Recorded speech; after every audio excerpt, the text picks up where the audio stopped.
Hello and welcome to It's Your Case, brought to you by VetCT.com. I'm Lucy Meehan, your radiologist on demand for this week. Today's example is a 6-year-old warmblood mare with a 5-week history of unilateral left-sided nasal discharge.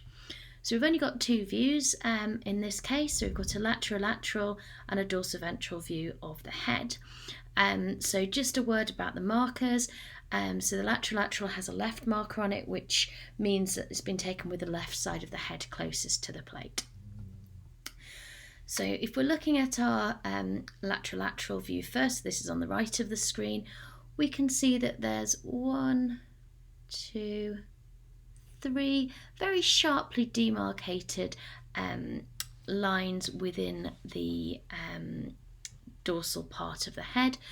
So these likely represent fluid lines or gas fluid interfaces within the paranasal sinus system.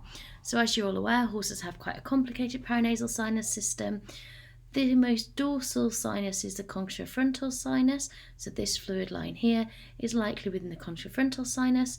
And then if we think about the more ventral sinuses, so we have a rostral maxillary sinus, and you can see a tiny little fluid line there. The rostral maxillary sinus encompasses usually the 8th and the 9th maxillary teeth. There's usually an osseous septum here called the maxillary septal bulla, which projects dorsally, and that is the caudal boundary of the rostral maxillary sinus. So this fluid line here is likely within the rostral maxillary sinus, and then we've got this large sweeping fluid line here which is just going across the root of the 11th tooth, and that's likely within our caudal maxillary sinus. So we've got a gas fluid interface or fluid within all three, rostral maxillary, caudal maxillary and contrafrontal sinus. The thing is, we don't actually know which side of the head that's in. So horses have a left and a right sinus system that are separated by the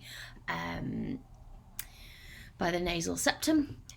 So if we come and look at our dorsoventral view, this is a really nice dorsoventral view. We've got a straight nasal septum which goes up the middle here, and it's we can see our nasal scrolls here in the nasal passages. And then if we look to the lateral aspect here and here, so we can see that this is where our rostral maxillary and caudal maxillary sinuses are. We can see that this side, so this will be the left side of the head, is diffusely more opaque than the right side. So that suggests to me that the problem is left-sided. If we go back to our history, the nasal discharge has always been recorded to be left-sided, so that fits that this horse has a left-sided sinusitis.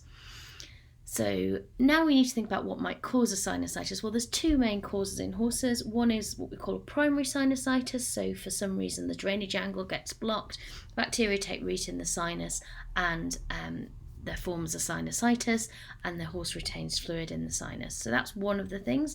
The other main differential is what we call a dental sinusitis. So a sinusitis secondary to a periapical infection.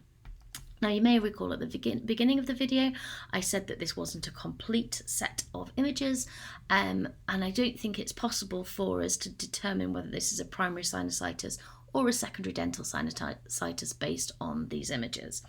In order to do that, we would need an oblique projection, so we would take a right dorsal left ventral oblique projection which would highlight the apices of the left maxillary cheek teeth, and then we take a left dorsal to right ventral oblique view which would highlight the apices of the right maxillary cheek teeth. I've put a reference in the report that describes how to take those and has some normals in there for you to look at as well. So in summary, this horse has a left-sided sinusitis which is affecting the rostral maxillary, the caudal maxillary and the contrafrontal sinus. We can't determine the exact cause. For that we would need oblique radiographs, and if those were inconclusive, as often assessment of tooth roots on radiographs is, we would then need to proceed to something like a CT examination.